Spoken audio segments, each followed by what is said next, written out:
Welcome back. And we're live. Alex, I'm here again with you. It's another Sunday, another boxing weekend. It's good to be back. Hopefully we're going to get some viewers coming in and joining us soon. They will hopefully score the fight along with us that we'll discuss shortly.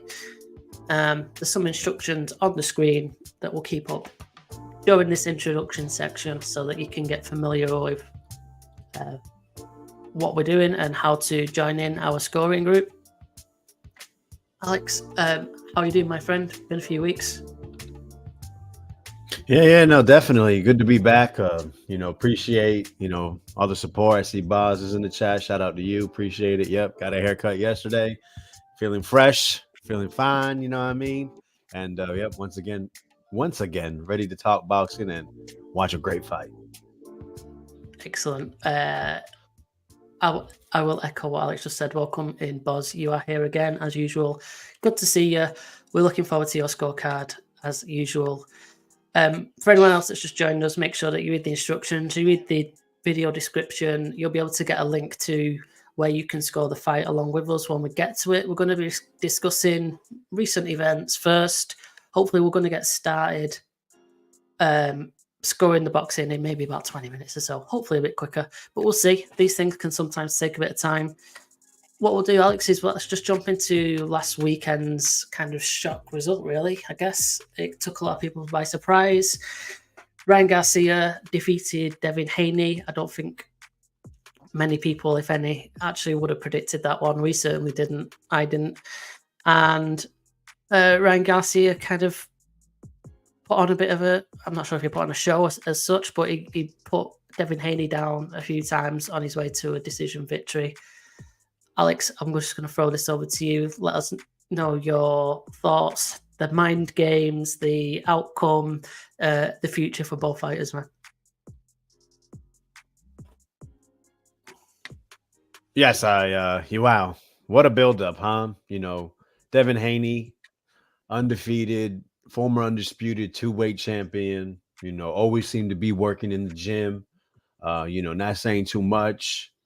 A couple of times where he did face Ryan, though, you would have emotion. But for the most part, just, with dealing with everything Ryan was, given in the buildup, was, seemed like he was laser focused, just ready for whatever Ryan was going to bring. Because Ryan, when he had the opportunity to speak, was talking about, just, normal things people don't, usually have a conversation about. Some things that maybe make most people feel uncomfortable. He was, and then, we had things of seeing him drinking. He talked about smoking, different women he was saying he was marrying and having a baby with. I mean, it was just insane. So I, for sure, thought Ryan Garcia had, fell off his rocker. I expected Devin Haney to dominate. And instead, what we witnessed was a Ryan Garcia show. Absolutely. The left hook was just too much. Ended up getting 3 knockdowns, wins a majority decision over the formerly undefeated Devin Haney. Now Ryan Garcia seems to be the biggest star currently. He just has been on a tour, met with Deion Sanders, former NFL legend. He's out here with he has his own music. He is releasing snippets of his hit song. I guess it has like millions of views. I mean, it's insane. This dude has become a rock star, and I think most people knew he could be it. Just wow, what a journey from getting knocked out of Tank to us making fun of him for his defense against Duarte, which we did see against Haney, but the damage was done. Haney looked like he had a broken jaw. Ryan Garcia is the best 143 pounder I've ever seen. Um, yeah, so what do we usually think? What's next? Devin Haney heal up? You know, especially here, it seems in the United States, we throw away these guys. Yeah, He's a bum now. he's The gone. thing I hear is all he did was beat up on old guys, smaller guys. He was never that great. This guy's an excellent fighter. I mean, most people had him up or near the top 5 pound for pound fighters in the world. Hmm. He still is able to, I think at 140 be a champion, maybe even unify. But listen, no one's a perfect fighter. I think the biggest question is how does he take shots? There's two ways to look at it. Since Linares, we kind of seen, right? He's been exposed already. Lomachenko hurt him. Yeah. Jojo was touching him. And people, a very popular phrase I got to give out to a good friend of mine named C Dub, calls it a coming to Jesus moment when he gets hit clean. Well, he had a lot of those with Ryan. But if you haven't watched Ryan Garcia, you wouldn't understand. That left hook is something serious. It always has been a beautiful punch. Hmm. Um, and I think he's been solidified now as the Wilder straight right hand, the Tank left uppercut, the AJ right uppercut, the Ryan Garcia left hook. When it touches you, you have an out of body of experience or coming to Jesus moment, I guess. So Ryan Garcia, what is he gonna do? He doesn't have a weight class yet. There's a lot of rumors saying that this did over 1 million buys. So that's two straight over 1 million buys, two straight fights at 143 pounds. He's talked about going up to 154 to fight Fundora. He's talked about doing a catch weight with Tank at 145, which is extremely unlikely. Hmm. Could we see a Teal fight, at a strange catch weight? Who knows? I really don't know. He has now entered a realm of anything is possible. He can make any fight because Yep. he brings in so much attention and looks like money. Yep. Yeah, it's so hard to forecast. I just want Haney to heal. I think Haney still could beat anyone at 140, but he could still be beat too. We'll see. Let him recover. Maybe I wouldn't mind a rematch. It was a majority decision. Hmm. Maybe was those 3 pounds the difference? That is a question I have. What if Haney weighed at 143? What if Ryan came in at 140? The biggest counter I always hear to that is, well, what about same day weigh-in? Billy Ryan said he weighed at 158, and it's reported Haney weighed more than that. However, Yeah. it was contracted to be a certain way. It was an expectation. Cutting those last couple pounds is always very. They say it takes a lot out of you. So that's why Ryan didn't do it. Obviously, Haney did do it. But listen, these guys are still top. Ryan's proven with that hook, he has a chance against almost anybody, right? Hmm. And Haney, tough competitor, got up, looked like he could have been stopped, fought through, and was able to get a draw on one scorecard. So, yeah, Ryan Garcia, don't call him a TikToker no more, huh? Yeah, it's interesting. You talk about the weight clause and not making weight as such, and I did see quite a few comments on that on social media. Some people suggesting that could have played a huge part in what happened. Really, I guess we'll never truly know. The one thing I will say about these kind of, I know this wasn't a catch weight as such, but there's discussions about the catch weights is it might at least allow for all of these fighters to face each other. Just a couple of years ago, they were all separate. They were all undefeated, and it was all of these matches could possibly go ahead. And now, obviously, people are losing their perfect records. It doesn't matter. We still want them to fight each other. We still want Haney to face Tank at some point, and we still want Garcia to face Teofimo possibly at some point. And that's what we need, don't we? Even though they might be losing, it doesn't diminish them in such a way. They all need to fight each other and they all elevate each other to their own different levels. And I don't think any of them will come out on top. I think they've all got losses to at least one of those other people. And we'll see who it is. There's obviously Shakur Stevenson that's kind of around that weight class. I think he's a bit further below, but he could come up. Obviously, Tank's still undefeated and loitering around, and people want him to be facing these top names. There's Matias as well, who's a bit of a machine. And Zapida as well. He's another name that's up there. Mm-hmm. So there's so many great matchups that can hopefully be made. And if it doesn't come down to the US promoters making those fights happen, maybe Saudi Arabia will throw money at it and make them all happen that need to happen. But yeah, that throws another spanner in the works for that lightweight division anyway. Garcia's, his rocket ship has just gone to the moon. Haney will definitely come again. He's too good of a fighter not to. So interesting to see where they both go after this. I'm not too sure if there was anything significant on the undercard of that event that you wanted to touch on. Absolutely not. Perfect. So we'll just move swiftly along then. I actually just touched on the Saudi Arabia bet, and that's something I actually wanted to bring up because they have announced just the other day, I think, a new card, Riyadh season card. I'm not sure if it's going to take place over there, or if I think it might be in the States actually. Los Angeles. Yes, Los Angeles. But it's another monster card. Loads of very good names on there. And yeah, they seem to be bringing the action. A few weeks ago, there was the 5 versus 5 announced, which is on the same card as Tapia versus Bevel. So that is kind of an incredible event. So I wanted to get your thoughts on that before we moved on to this next one, because obviously Saudi Arabia are just opening the floodgates on this. Did you see any of that announcement, the 5 versus 5 thing, where they had them all lined up on tables with masks over their faces? No, I did miss the press conference, but I did ridiculous. Watch the trailer. Sorry, go ahead. Oh, okay. No, yeah, I saw the trailer. The trailer, I got to say, my favorite part is probably the beginning with Nick Ball.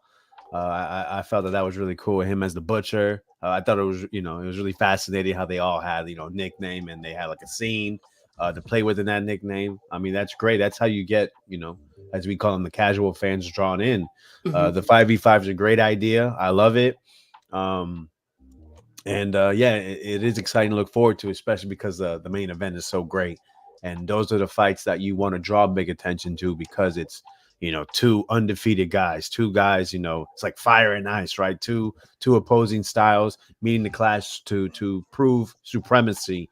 And it's already getting that fandom where guys are picking sides, such as the Arrow versus Bud, saga. So, yeah. To have something like this with this much attention, with this much backing, it's great for boxing now. I mean, just look at where boxing is, because not only are they doing this, but like you mentioned, now they're bringing it to the States. Yeah, with a great card. I mean, that card there, these are two magnificent cards.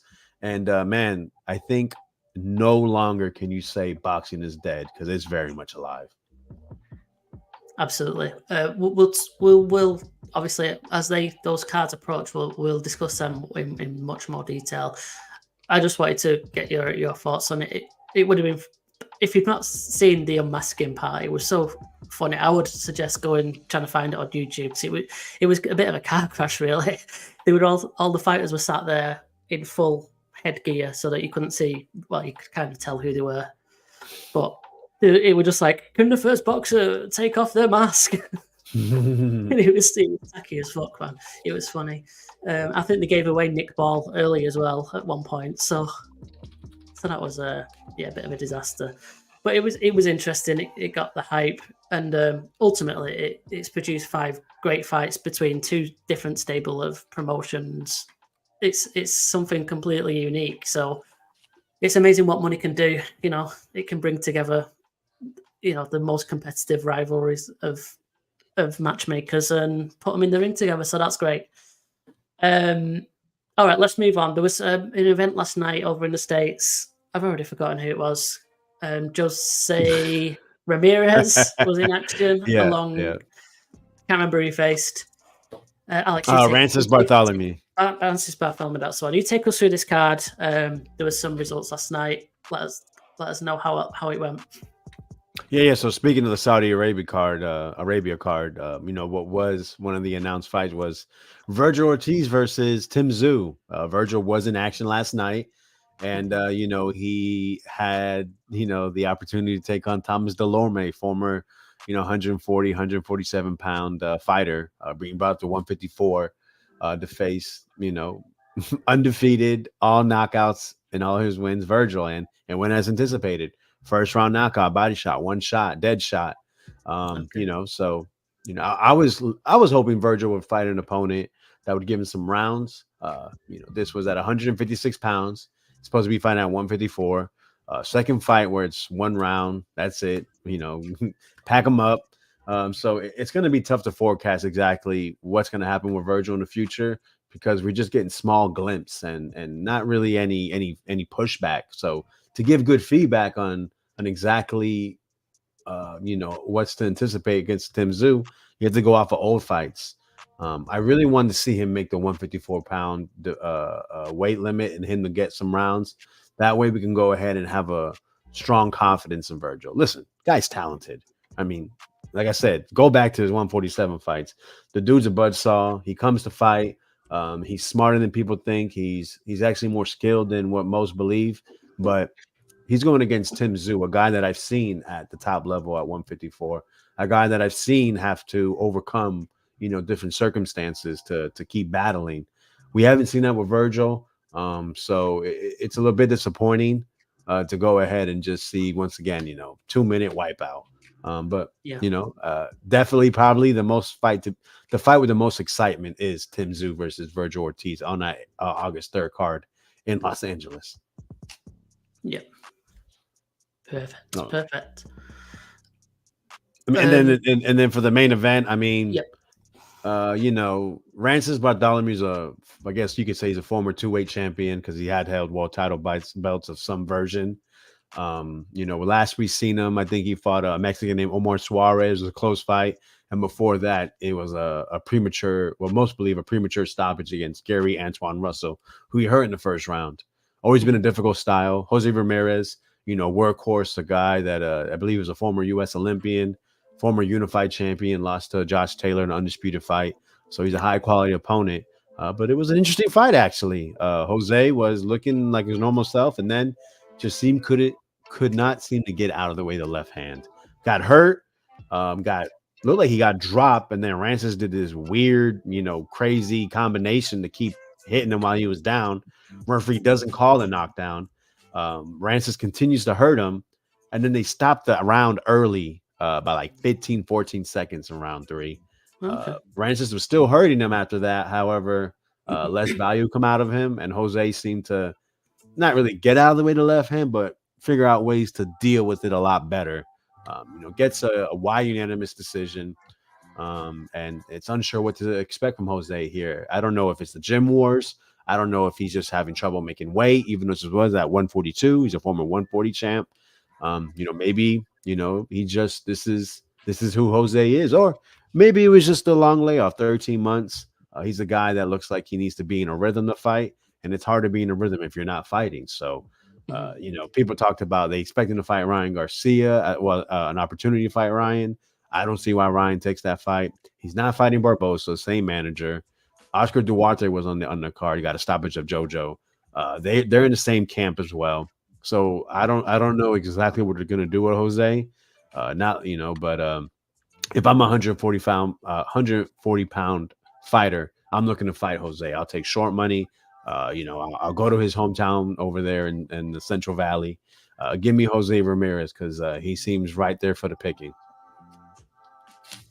All right. Okay, cool. Just a quick shout out to Average Boxing Fan. He's joined us as well in chat. Thanks for stopping by. There were some mentions earlier of Inoue. We are going to, and Neri, we're going to discuss that later on towards the end of the show after we've done our watch-along, which is, in fact, I believe, coming up because I think we're all out of topics that we need to discuss ahead of that fight. So that's nicely done within 20 minutes. Alex, you've picked up a controversial one for us this week, I believe, from maybe 22 years ago or so. Do you want to give us a bit of an introduction? People, make sure that you're looking at the instructions, you're looking at the video description. There's a link in there. I'll drop a link in the chat so you can score the fight with us, but we're going to get to it in a moment. Alex, give us some introductions, please. Absolutely. So we have a featherweight championship battle between Johnny Tapia and Manuel Medina. Let's start with the challenger, Mi Vida Loca, Johnny Tapia, 35 years old, 5'6", with a 65-inch reach from Albuquerque, New Mexico, former unified super flyweight champion, former WBA and WBO bantamweight champion, coming in 51 wins, 2 losses, 2 draws, 28 stoppages. Then the champion, Manuel Medina, 31 years old, 5'8", 70-inch reach from Tijuana, Baja California, Mexico. He is the former WBC featherweight champion, 3-time and current IBF featherweight champion, 60 wins, 11 losses, 21 by stoppage. The fight took place April 27th, 2002 in Madison Square Garden, New York, New York.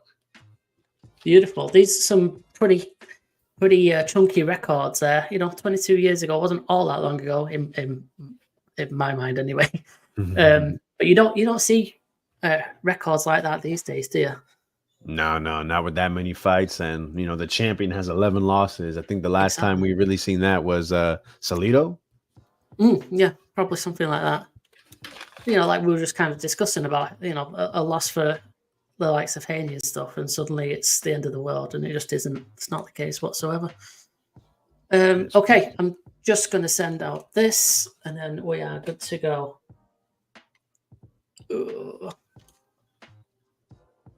So, yeah, if you are just joining us for the first time, you can score this fight with us.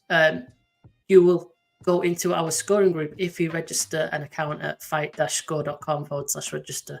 Once you've registered, you can access the group section and you can join our live stream group using the code FSYT22. Once you've entered that code, you go into our scoring group. You'll need to do that once and you are there. Once you've done that, you can create your scorecard at the link which I have put into the chat, and you can also find it in the video description as well. And then, yeah, as you score the fight, we can see your scorecards, and you'll be able to see our scorecards as well within that group section. And that goes for every single fight that any of us will ever score on the fight-score.com website. Okay, let's get to it.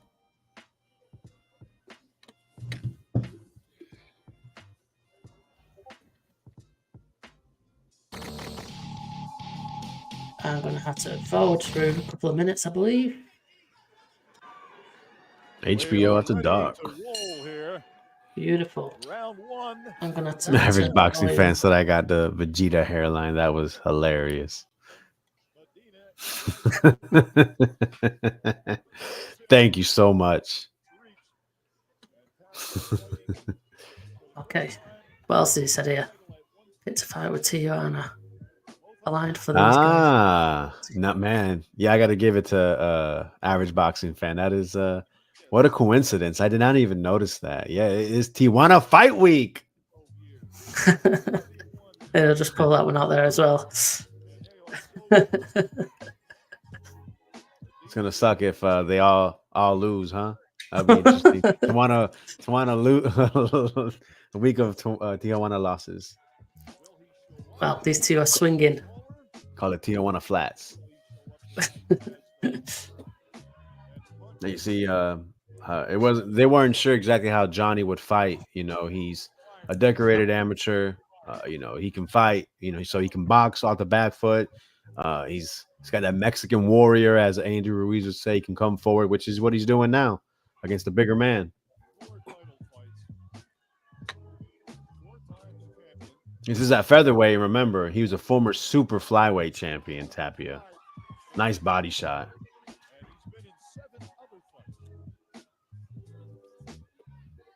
I would say, Manuel Medina, 60 wins, 27, stoppages. So not seen as a big puncher. And he's been at flyweight. So, okay. 4-time champion.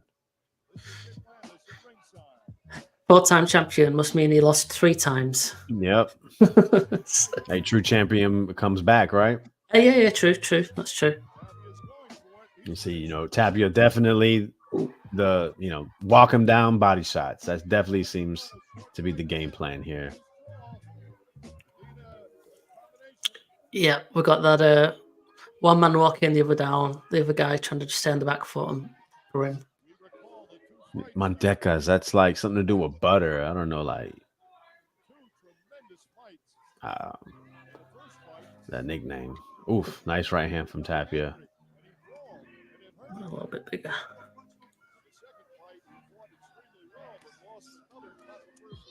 Man, mean body shots from Tapia, man. Just Manuel's trying to, he's landing his own shots. He is. He's moving well.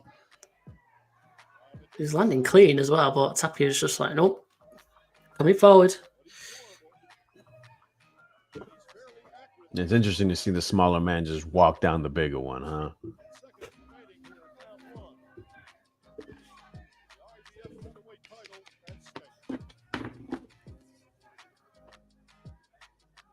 Man, I'd say it's a good showing from both fighters. Yeah, I don't think that was the easiest round to score. Let us know if you're scoring along with us, how you saw that round. We'll keep an eye out for your scores as well. Jesse Reed.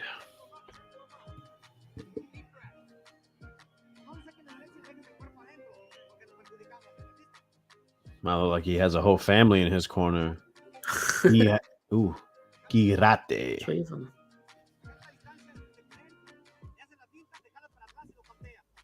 All right, the scores are in.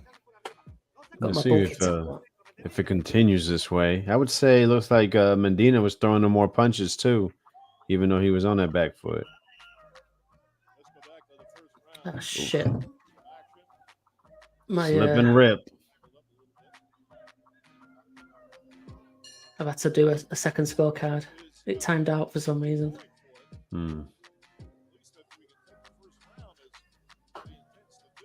Damn. All right. Round 2 already. Now you see Manuel's walking down Tapia. Boss says close round. Give it to Tapia. I just noticed Boz has a nice little emblem there. Yeah, logo. Nice logo. That thing's really nice, Boz.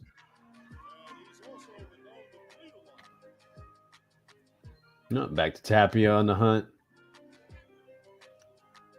See, Tapia is definitely trying to parry, the jab.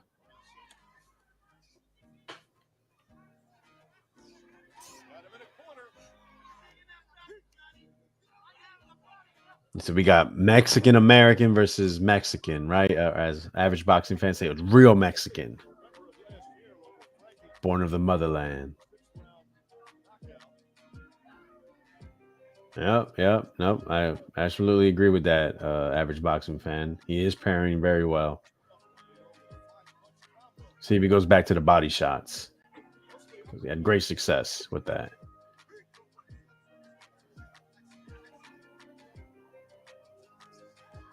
Oof, very nice, good work from Tapia there. Medina has a 5-inch reach advantage, so definitely seems like being on the outside would give him a huge advantage. But Tapia's a very skilled individual. You can just see it. I mean, he looks comfortable at all ranges. Medina's one of those boxes where his legs look like they're way too far apart. A wide stance. Yeah. Guess it's what a lot of the longer boxers do, don't they? Yeah. He probably doesn't feel like he needs to put any steam on it. Just touch him. Nice combination. Even though he good upper body move from Tapia, but he definitely a couple punches definitely landed.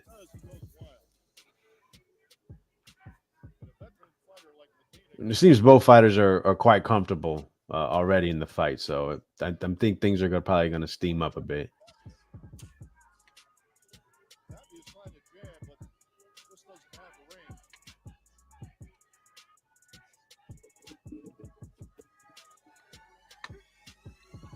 Yeah, see Steve Smoga, longtime referee in there.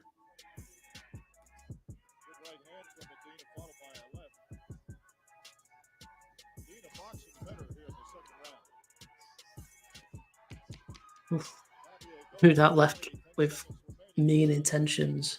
It's another interesting round to score.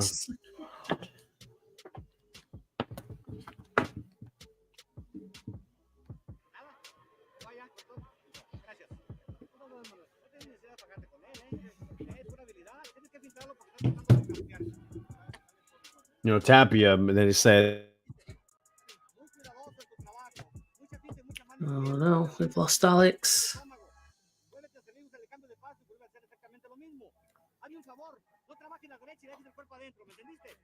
Hopefully, he comes back in. We'll pause in a moment.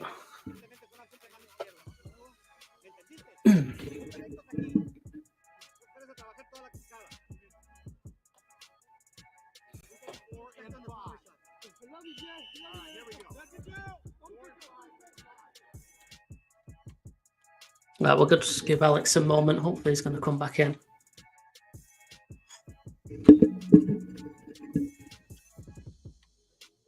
You with us? Oh.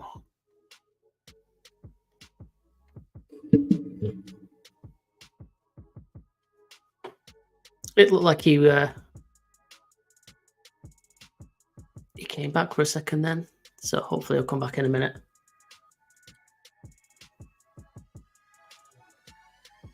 Hello. Yeah. Can you good now? We can hear you. A little bit choppy, but you're back in. All right, Hopefully, all right. Hopefully you don't disconnect again. But yeah, you seem to be okay now. Good, good, good. All right. I just paused it, so we're good to go.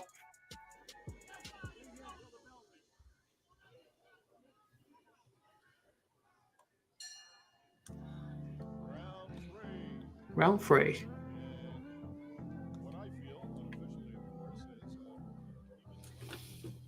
So just where you were gone then, it looks like Oz gave that round to Medina. Average boxing fan says he's got it 1 round each. Right.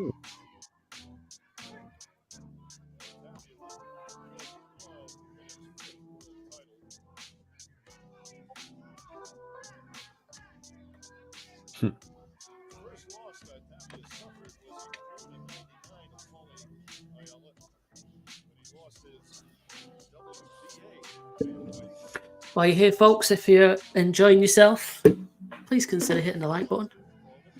That would help us muchly.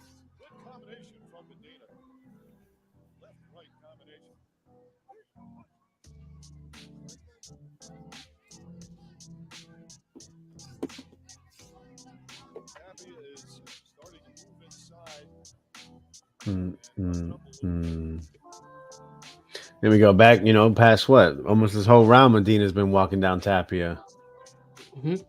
Keeping her at the end of the punches. See, exactly. See, Tapia's still trying to parry, but doesn't seem to be having the time in this round.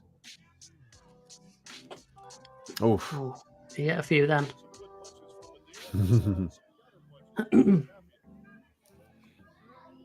So Tapia's definitely having his best success when he's walking forward. Yeah, definitely.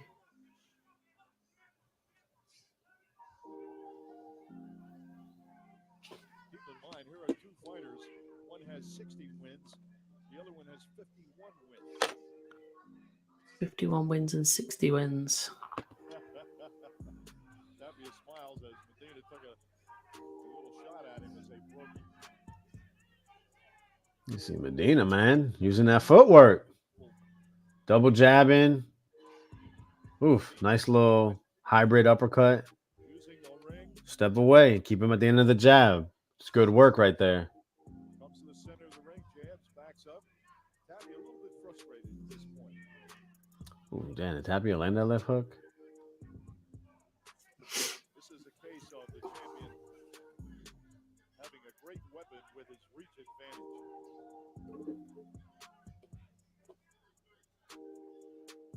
You see, Medina's definitely not trying to be too crazy when he's walking forward. Just wants to keep Tapia at the end of his punches. Nice work right there while in the middle of the ring from Medina. Steps back in the middle. Those nice straight shots. Definitely his best round so far for me. Definitely, absolutely. No, really good work from Medina. found his range, in and out, and not taking too much back apart from that at the end. Yeah, man, and you see the head movement, the parrying, the defensive Tapia definitely wasn't on point for whatever reason.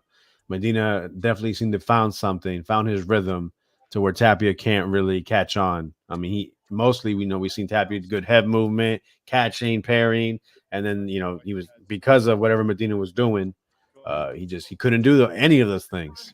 So yeah, definitely a great round for Medina. Agreed.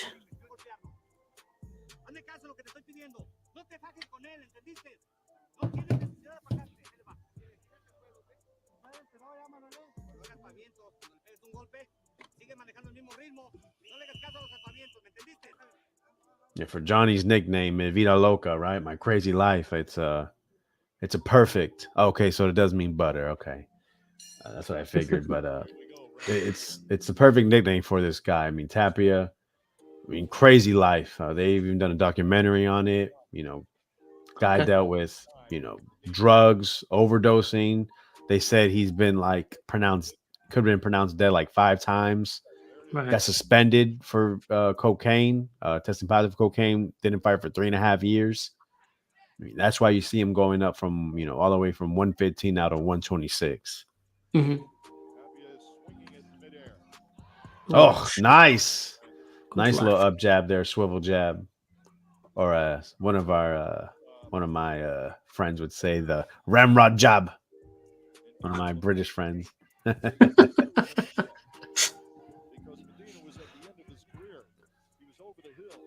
Yeah, he's got the pairing. It's not working anymore. He's definitely leaving himself exposed. Medina hasn't always taken advantage of it, but yeah, he's overextending himself with that right hand trying to parry Tapia.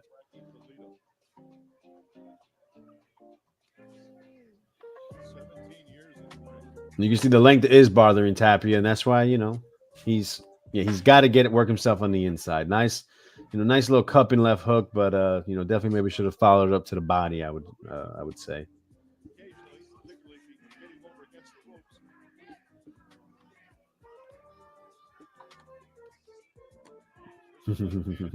Like that, hit the shoulder.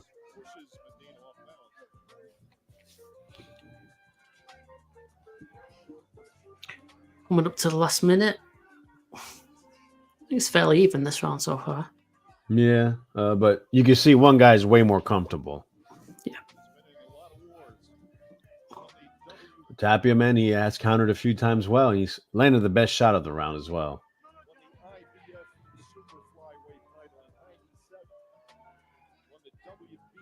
Yeah, come on, fight. No friends in there. Nice touching shots. Very, Medina's definitely doing his fair share of scoring, but Tapia is always able to land one nice clean shot. So you could definitely say this round is still up for grabs. That was like a no look body shot from Tapia, I swear.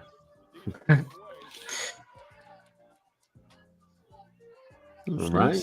Nice. Yeah. But nothing on those shots. So, this is pro boxing. A lot of people say that, who has the most damage each shot wins. Other guys are like, well, who's doing more? Who controlled more of that round? Yeah. Yeah, thinking of our reasoning system, you've definitely got a more active on the front foot versus a counter puncher or the more effective Landing shots. Cleaner. Landing cleaner, yeah. Mm-hmm. Could go either way. Oh, and that's round 4 as well. So we'll take a pause in a second. Get some scores in. You're pulling him into those hooks. You're landing one at a time. Land 4 and 5. Just punch at the chest down. Don't worry about that. Just start making combinations. I want you to get to being where you're shaking your head and moving to get into a rhythm. All right. I'm gonna score out there. Nice instructions from Reed, man. Right. We'll ask you to translate and the Spanish one and let us know. Man, you ain't gonna get that. All right. This is great, man. Appreciate y'all scoring, man, because I have the opposite of you guys. Oh, cool. Oh shit! did I've I got press so confirm? many. Got so many. So many scores. What's going on? What's going on? That one. And then that one. Oh Right, yeah, man. Shout out Mr. Info, man. Always filling out scorecards. Appreciate him. Yeah, it's a battle between you two as who's the most active. Okay, we've got three of us in here for this one. So I've got it even at the moment. 2 rounds apiece. Looks like you've got it 3-1 to Tapia, and Boz is with me. 38 apiece. So let's see if my dodgy coding works this time. Mm-hmm. Oh, and Bam. it does. Boom. Right, I fixed things. Yes. Okay. You're on the left, I'm on the right. And if no one's seen this before, you probably have here. But this is a direct side-by-side comparison of our scorecards. So on the left-hand side is Alex's scores. On the right-hand side is mine. As you can see, the totals are at the top. The border around each round just it's an indicator of how matched our rounds are. So in this case, green means we've got the exact same score, the exact same percentage, and the exact same reason. So we gave that to Tapia on the front foot, pretty close round, 55-45. The next round we both gave to Tapia with the same percentage again, but we provided a different reason. And then round 3, we gave the same score and the same reason, but a different percentage. So that's the orange surround. And then in round 4, we went a different way. Alex gave that one to Tapia with the reason of landing the cleaner, more effective shots. And I liked Medina's on the front footwork. And Alex has left the nice additional comments in, and that's a swing round.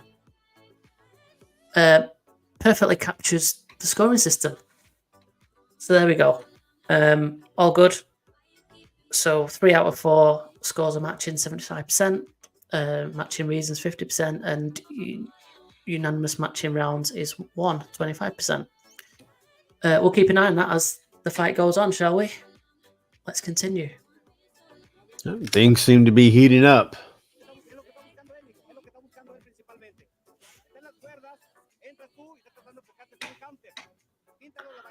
Okay, average vaccine fan. We don't know your score. What we do now is 3-1. 3-1. Even though I have a 3-1 Tapia, I am enjoying what Medina's doing, for sure. It's just, he's allowing himself to get blasted. But I think it's a great game plan. I definitely like it when he's pushing forward more. And I'm interested. It's kind of average boxing fan that he talked about it, right? He wants to see more than the 1-2s. He's got to add something to it. He did do it. The one round I think we had spoke about how it was a clear Medina round. I mean, he was throwing uppercuts. He was fighting on the inside, not just the outside. And I think that would be definitely his key to victory, is to start throwing punches on the inside to really get what I had referred to. Tapia, he wasn't able to really figure out what he want to do defensively. Nice right hand from Medina there.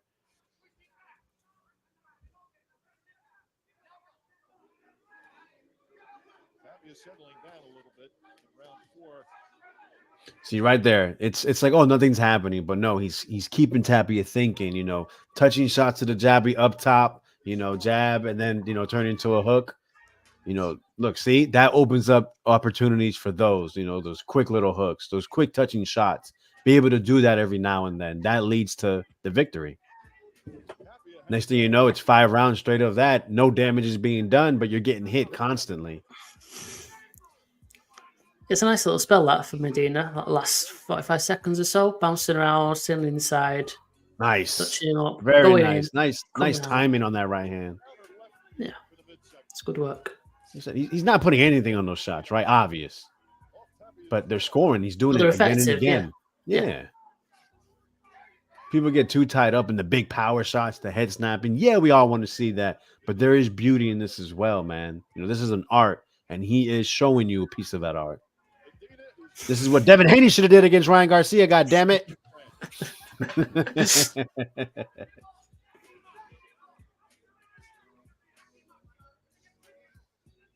Medina got more fights, but you know, Tapia, the 4 age, you know, him being 4 years old is definitely showing right now.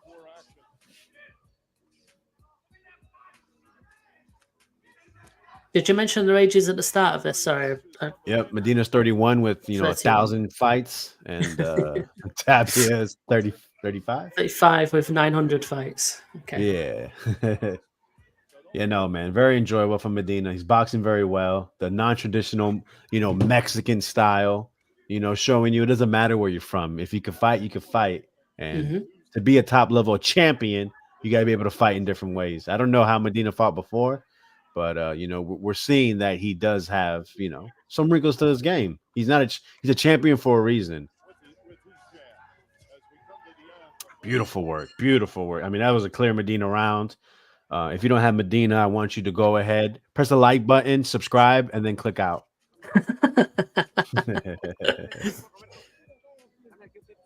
And feel free to comment. Tell Alex is a dick. Tell me to fuck off. Yeah. It all helps. Thank you. But no, I agree with you there, Alex. That's a Medina round for me. I think the two clearest rounds have probably been for Medina. Yep. Okay, let's get some comments going on. Average boxing fan saying someone should send this to Devin. Yeah. Dang, you know, yeah. Munguia fights similar to Medina, but with more tools behind it. Yeah. Bit more. Definitely fights with more aggression, more honest shots. But yeah, from Tijuana, right? It is a good fight. You know, I know it's not the most sizzling fight, but right, you know, we're seeing things in there, right? I mean, this is Johnny Tapia. Everyone knew who Johnny was. Like I said, the past. He's a former multiple-time champion. You know, definitely one of the big names at the lower weight classes at that time. Crap, I created another scorecard by accident. How did that happen? I like closed out of the browser, went back in. That happens like all the time. So I just go delete it, come back. I mean, there is an option if you go to your scorecards, you can click resume. It might be a little bit dodgy that way. No, like, sometimes you pull it up and it refreshes. Yeah. Maybe it's like whenever you're filling something out, you know, and then you go back to it real quick and you got to fill all the information again. Out, yeah. Maybe that's where a native app might, you know, helps. Have to deal with all that. Tapia back on the front foot. Nice body shot from Medina. Him and Medina, man. Look at that. I guess Mexicans can move, right? Average boxing fan. We're in a boxing group together, and you know, we're constantly hearing the flat-footed Mexican comment. And it's just like, yeah, of course, there's plenty of those, but don't act like there's no guys that can move. Like, come on. Like they see the Mexican, they're like, oh, he's gonna be a come forward power puncher. Like, yo, come on. It's not always like that. The old stereotypes. The old stereotyping. Come on. I understand if you have that expectation, but don't speak on it like you know. That's always the biggest thing, right?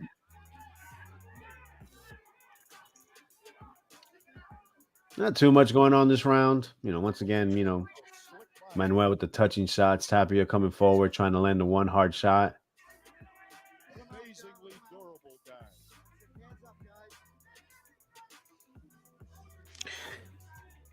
Yeah, seems like Medina's found his range. Tapia is struggling to kind of close the gap, isn't he now? Made a miss terribly there. Nearly went over on his knee.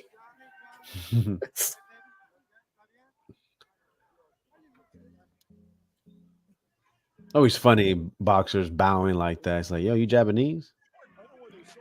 Okay, forgive me. I did something wrong. But sorry. Let me stop. That's a stereotype, right?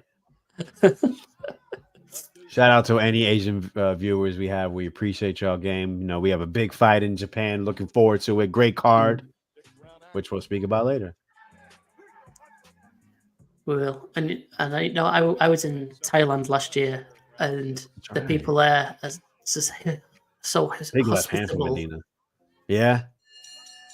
They So treated nice. you would say they treat Torres well? Oh yeah. They're really friendly. So friendly. But that's it's like their cultural thing. So like every time, like if you just go in like buying something at the grocery shop, they take your money, you pay for it, and then they kind of bow to you essentially. It's like it's just the way that they do things, but it's a nice touch.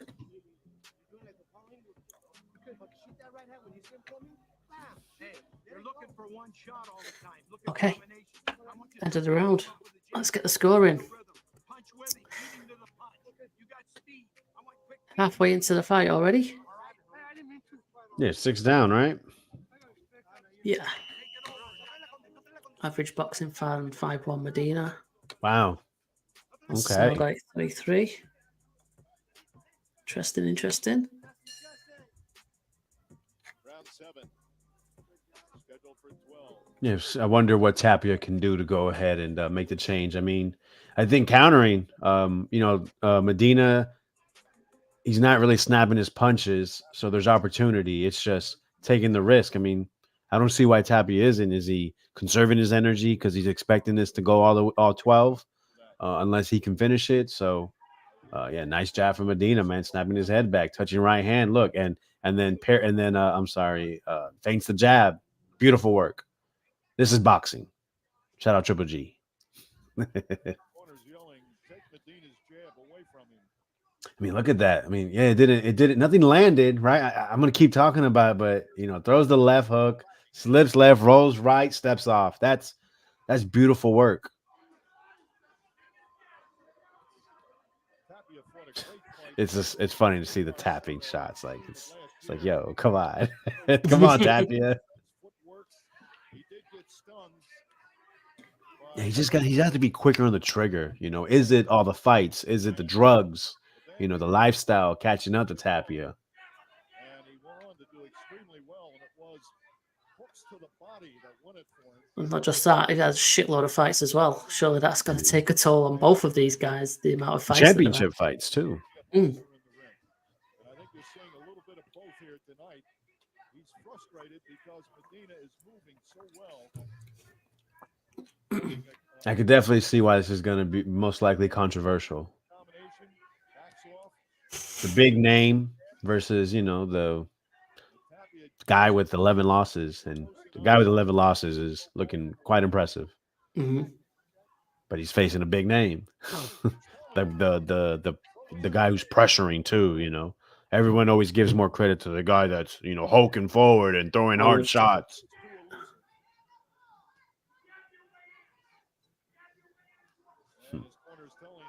God damn, I mean, he threw like 10 jabs and missed all of them.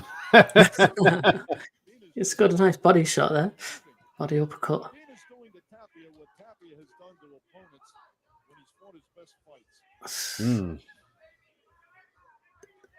Most people, man, I'm sorry. I love it. I'm loving what I'm seeing. Most people, they don't like seeing this stuff, but that's not easy to do, to throw that many punches, regardless if there's nothing on it, and to stay in rage, be responsible in defense. Mm-hmm. Oh, that's a good shot. No, but see, Tapia, you see it. Urgency. He's trying to close that little bit of distance down, and he's in a good spot. But Medina's he's pretty fresh still, isn't he? Yeah, no, man. It's impressive, man. To do this against, like I said, a big name like Johnny Tapia. I mean, I told you the amateur record, only 2 losses. This is a big deal. This is what you want to see, right? I mean, we've been seeing it this year with fighters. They're seen as the big underdog, the unknown name, and how do you make your name? By giving your best performance on the biggest stage. You make the most of your opportunity. And who knows what the terms were, if it was a short camp, trouble making it, over to the States, right? Training not being good or getting everyone there. These are a lot of things people don't know because boxing it's not a league. So anything can happen. There's not a clear path to go through training and get to the fight. So, I mean, maybe everything went well. Maybe everything went to shit. But Medina is putting on a great performance. Great left hook. See? Look at that. Yeah, right. Yeah, honestly, like now I want to learn more about Manuel Medina. I did a quick view just to, obviously give information, but man, it's like who the fuck did this guy lose to? Purist, you got to be enjoying this one. Shout out Heavy Chevy, man. Shout out, yeah. Thanks for being here. Maybe share we go. Johnny Tapia won his 4th title Okay. in January of 2000. British boxing fans now got it 5-2. You gave that round to Jorge Eliezer Julio. fucking Tapia? Tapia was 35, so this was the end of his prime. Hey, man. You could say that, I guess. Makes some of us feel old. Oh, yeah. I turned 35 in July. Thanks. Well, you're in end of your prime, Alex, so get over it, mate. It's funny, my boxing coach did the same thing in the gym, and I just stood quiet. Thanks, coach. Yeah, man. Johnny pressure. Manuel with the touching shots using his legs. Seen it over and over again. Nice work from Tapia, finally. Nice little touching combination from himself. But that should give him the confidence to land something, I would say. Buzz, I am reading your comments, but I noticed you're putting some spoilers, which I wasn't very happy about. Yeah, we don't like spoilers here. It's my first time seeing this fight. Never watched a full Johnny Tapia fight. But, I mean, coming up, watching boxing, it was always talked about. Watching HBO, they always had something about him, news, upcoming fight. Yeah, it's definitely like a name that you hear often about, like some kind of notoriety about him, I guess. But like this, this was a couple of years before I really started getting into boxing, essentially. So I guess a few years later, he was around for a little while after this, wasn't he, Tapia? For quite a few years, but I guess in less significant fights. Yeah, early 90s to mid 2000s, Yeah.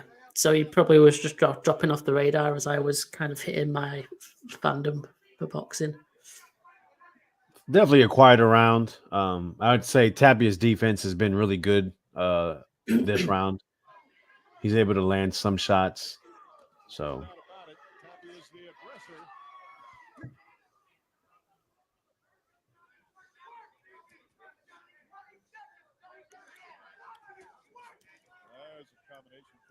yeah, I think it's pretty obvious, right? Throw more, please, Tapia. Yeah. You can't kind of rely on the throw less but make them effective method. Nice. That right there can win in the round. Just because Manuel didn't do much of anything. That's a couple of times the referees stopped him from the final shot, isn't it? Smoger. Steve Smoger. That's round 8, isn't it? It sure is. Jeez. Johnny, you notice how you pushed his arms off you from holding you and you kept hanging? I want more of that. Don't let him hold you. Get rough with him. Get your shoulders in there. Turn your body, and I want you digging. All right, dig. He's giving him clear, precise instructions there. It's not hey, man, you got to go in there and do something. He's telling him, yo, yeah, roll your shoulder, dig deep. Dig to the body. Do something, mother.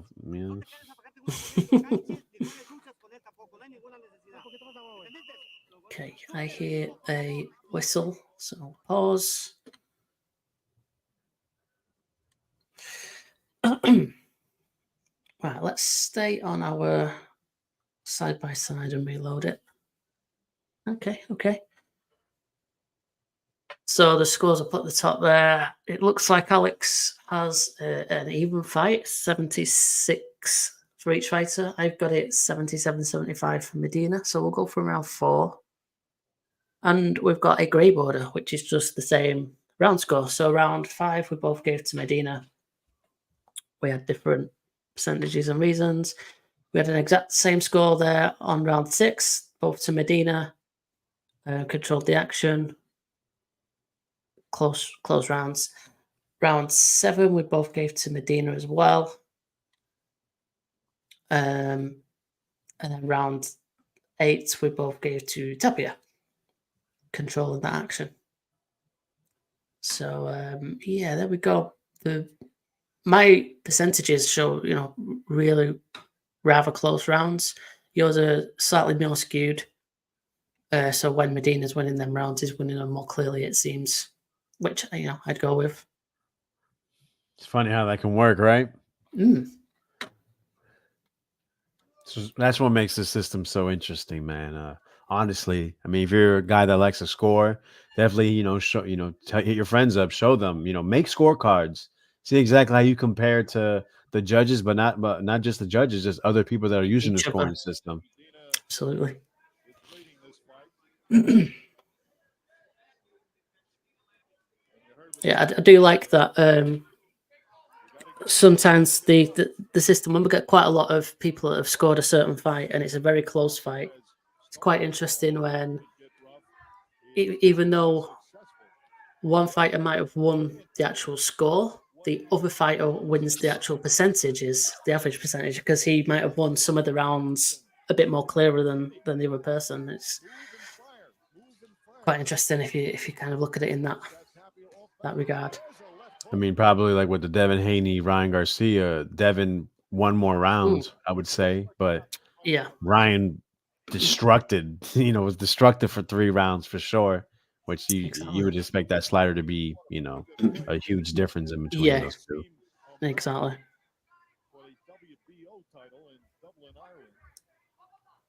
Yeah, man. Come on, Johnny. I mean, that's cool and all. Nice head movement, but as most boxing coaches would tell you, offense to defense, back to offense to defense. You can't just be stuck on defense. That's what happens when you're trying More to behind by Tapia. and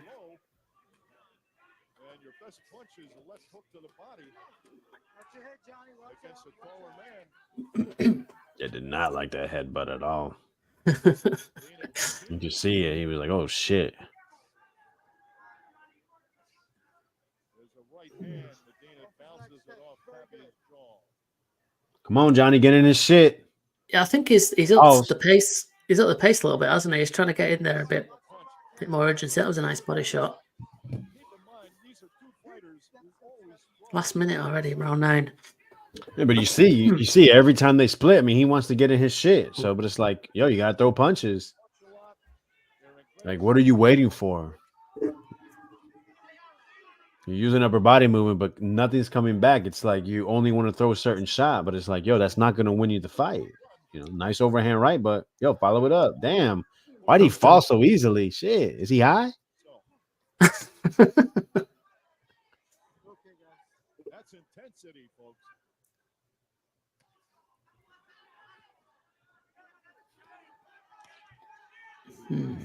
Cute little, body shot, but nothing on it. So you're not gonna throw something. Everything has to count. Overcame drugs, prison, family Nice tragedy. turn. As we come to the end of round 9. Last 5 seconds. Yeah, man, disappointing round if you ask me from Tapia, man. I mean, Yes. a lot of opportunity. He's let himself get picked off a bit there, hasn't he? Yeah, all touching. Nothing. There was nothing really significant from Manuel, but I mean, overall as the round, I'm sorry, I can't give it a Tapia. Mm-hmm.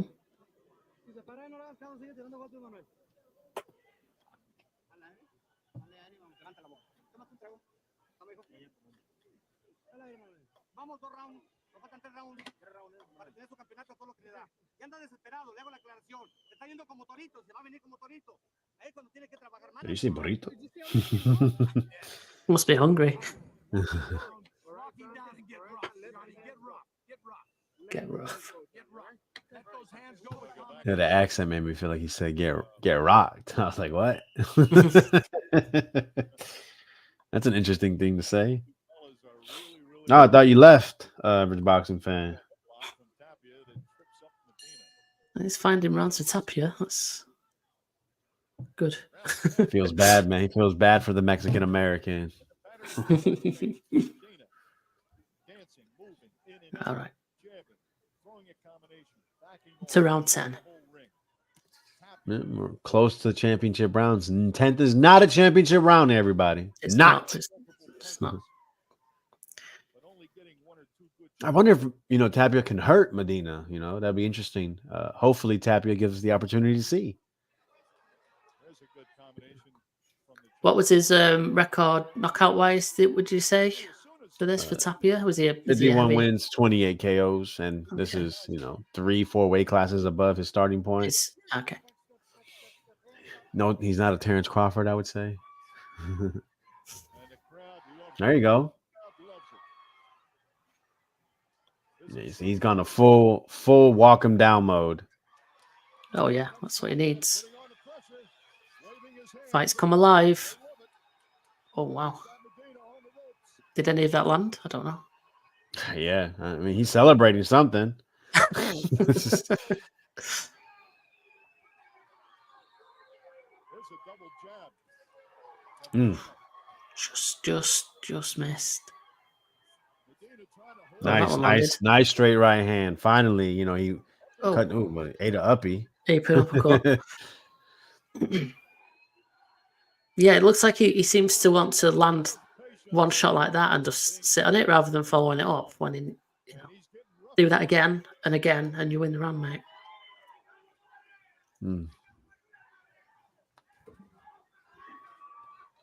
Maybe if he shot something up, man, he could go in there and try to hurt Medina. I don't know. Is that a bad joke? It's a bit distasteful. Yeah, it is. But shit, man, he needs something. He needs a boost. I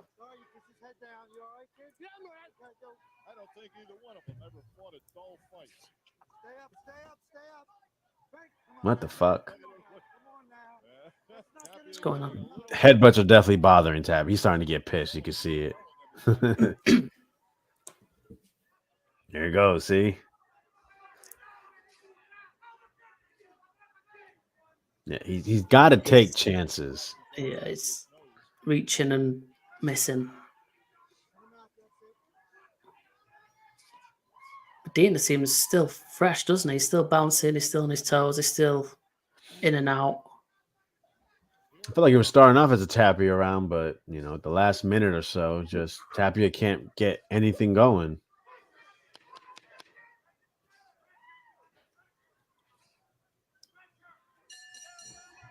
That was a good way to end it for Medina. That's the way to work. We need these next 2 rounds big. You hear me? Yeah. Don't give him anything. Take it away from him. Listen. This is where this comes into play. Bring it all out. Don't save anything. You don't need to rest. Take it away from this son of a gun. I will. Don't let him. There you go. Get I mean, angry. that shit sounds cool, but do it. Let's go, baby. Come on. I'm too tough. I ain't getting robbed, sirree. No, sirree. Take him out, son. Take him out. You hear me? Good. Take him out. Tear that head off his shoulders. Tear that Fuck head him off up, his goddammit. Cabeza.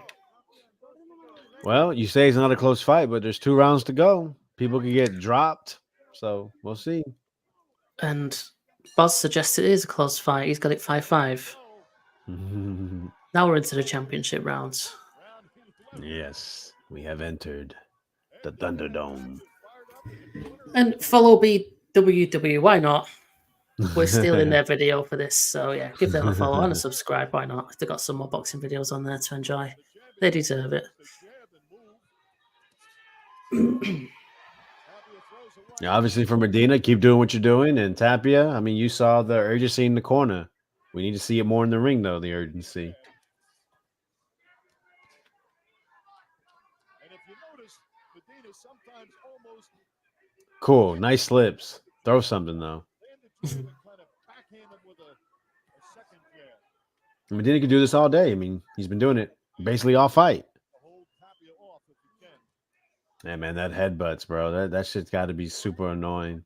We had a little bit of a headbutt, and But you don't like it, do something about it. earlier Medina has been Get your head out of the way. head, Maybe punch his head. That might help. and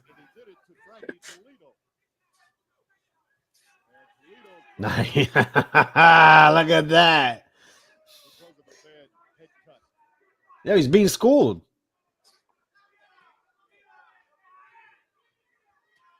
Now Oof. Listen, Jesus. he's looking a bit sloppy, isn't he? Keep moving. He's got to keep hitting and moving. He's embarrassing him this round so far. We're about, a little over halfway. Tapia looking for an opening. Yeah, Medina needs a big ending to this. Got to stun him or something. Trying to land that left hook. Look at that. Which way am I going? Which way am I going? But you got to love these two guys. I can't wait to see the scorecards. Again, Steve Smoger warns him about. Oh, look, I can go both. Look at that. Oh, can't touch this. Ba-na-na-na.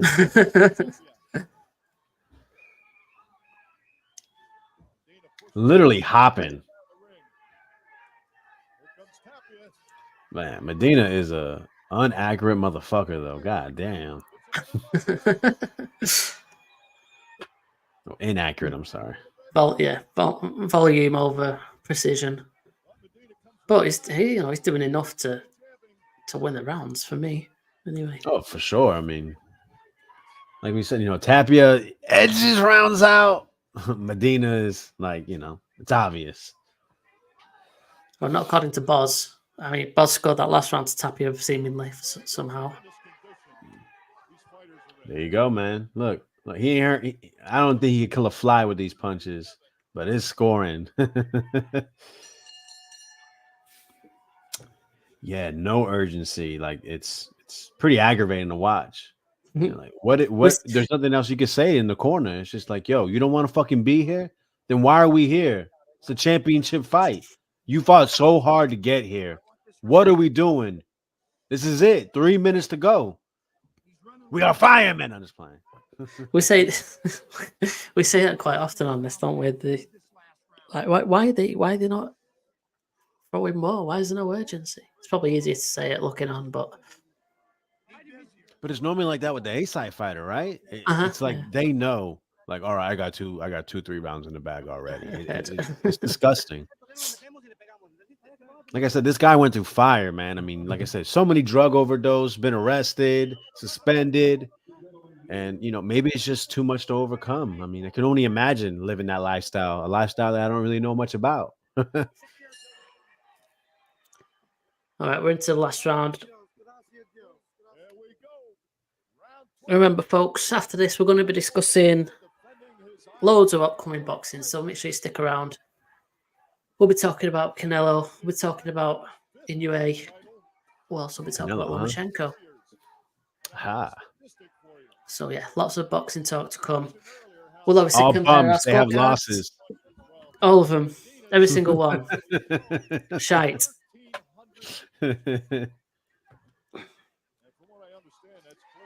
Oof. Wow. Hey, what's up? Welcome to the fight. Out of nowhere. Man, shout out to Medina. Yeah, Ray Vargas. That's a good one. That's a good shout. That is a good shout. And looks like Boz has got Medina ahead by the one. Close scorecard for Boz. You've been on point today, average boxing fan, man. You know you're Mexicans, bro. That was Boz that said that one. Oh, about Ray Vargas? Yeah, I got it back up. Shit. Oh, just wow. Boz. My bad. Look at the logo. My bad. Look at the logo, man. Look at the logo. Yeah, right. Yeah, my bad, boss. Yeah, that was a good one, though. Tapia's no Nick Ball. Oof. Come on. Miss. Half a round to go. You got to sort shit out, Johnny. I mean, this should have been happening round 9, bro. At least round 10, I would say. Just throw them bombs. See what can happen. Like, bro, you don't need him against the ropes to throw bombs. You just have to, you have to throw with him. Step in. You're slipping, but step in when you slip. Of course, you're going to be in a line of danger, but you have to do something because this isn't working. Take the risks. Tapia's landing some good punches, but it's still Medina. Touching shots, moving him around, making him miss too. Look, changing the angles. he has taken some punches. Oh, There you wasn't a go. shot. Touching shots. Just Counter jab. conditioning. Two men in their 30s. Medina, whose career was thought to be over a couple of years ago. Tapia moving up in body weight. Look, sneak a little uppercut from Medina there. Been in some great wars. Both these fellas have fought the best. It's always interesting when these underdogs get to this point because it's like, all right, you feel like you're winning, but you can never leave it a chance. And the best shot this guy has to land one shot. So it's like tough to know how to fight that last round. Hmm. A great prize fight. Right. Sounds like Tony the Tiger. Mm-hmm. This packed house at Madison Square Garden standing, applauding. And if you're a boxing purist, you had to love it. Who won that last round? Hmm. I edged the Tapia. Yeah, thinking the same. Is that biased though, just because he steps it up a little bit? Yeah, you compared know, to I the mean, others? it's just the clearer, more effective shots that landed, you know? It's like the best three punches were all landed by Tapia. Okay, You know what I mean? Fair. All night long, just could not get inside the jab. Put your scores in the chat. Put them up. Put them up. Yeah, let's see what we've got. Also, when you complete your scorecard, feel free to share it on X. 31 years old. You can also download the screenshot if you really want to. Yep. Let's see what we got. Ball got robbed. All right. Medina's better than Ray.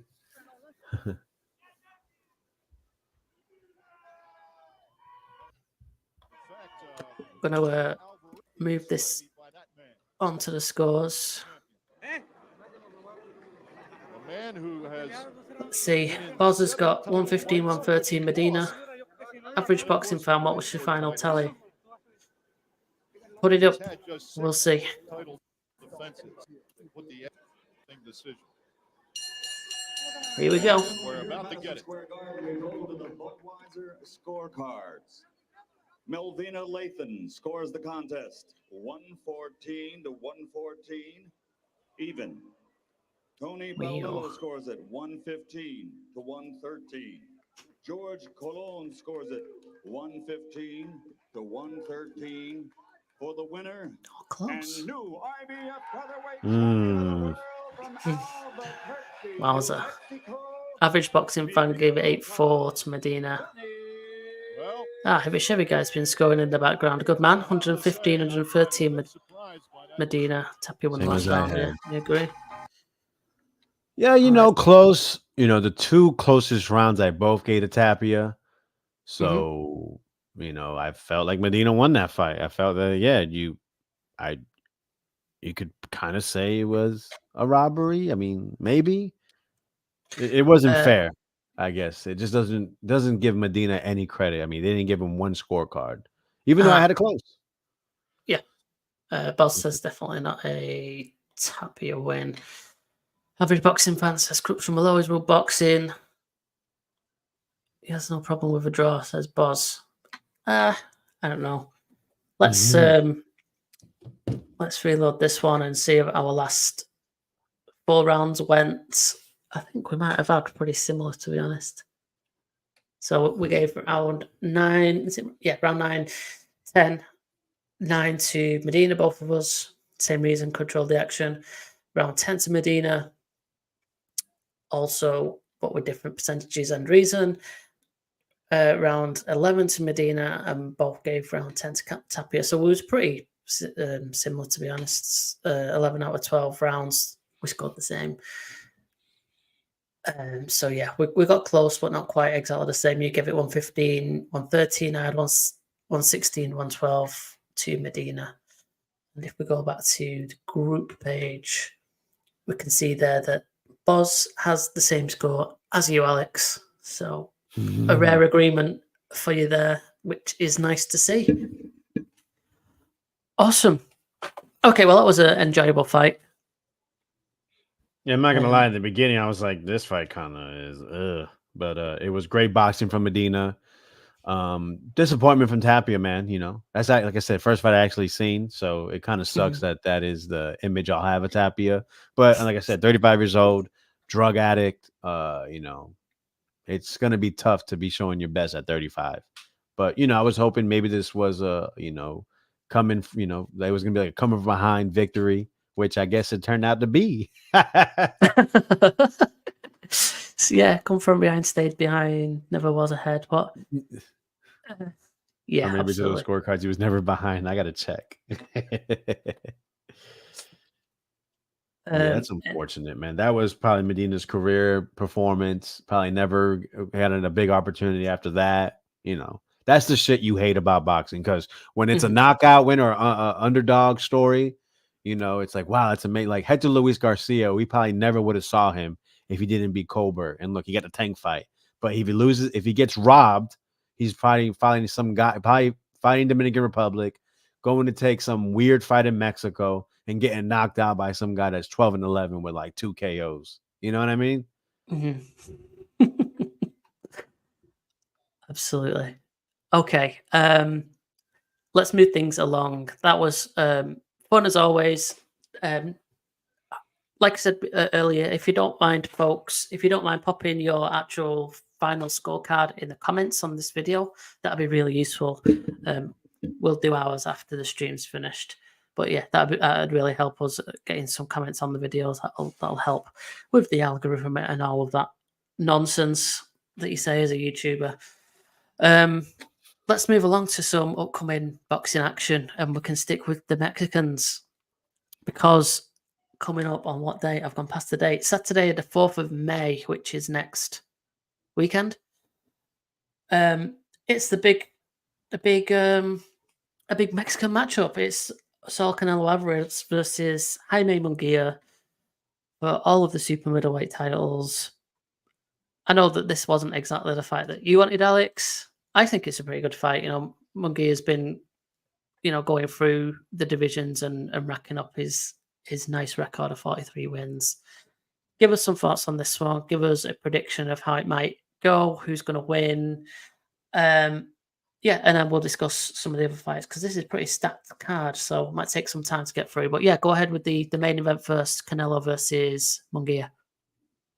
Saul Canelo Alvarez. I mean, enough has been said, right? I mean, on this channel, on many other channels, boxing experts, boxing historians.